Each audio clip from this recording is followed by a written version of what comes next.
When we think of character agency, we think of our protagonist doing things.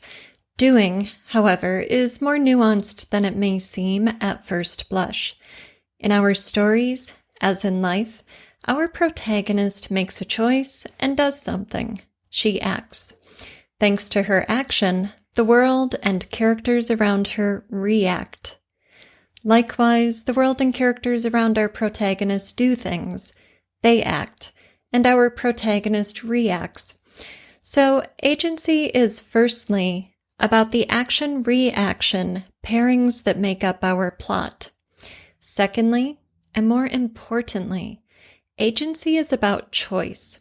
When we talk choice, we're talking free will. We're talking motivation, backstory, flaws, and all that goes into making our character the sort of person who makes the sort of choices she makes.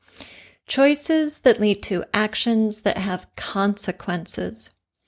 This combination of being active in the plot, of doing, and choice, of actually choosing what to do, based on all the internal and external pressures affecting our character, combine to create character agency.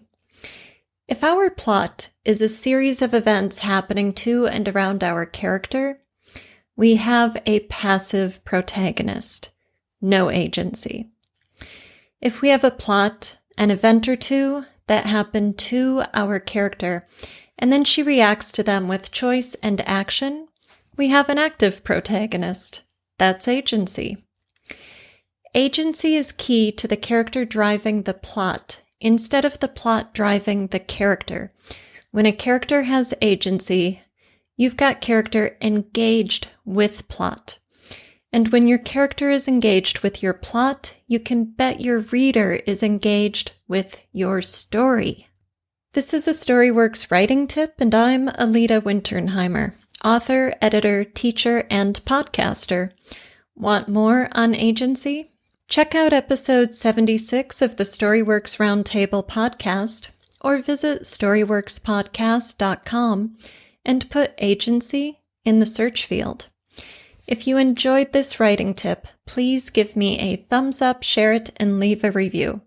And say hello. I love to hear from you.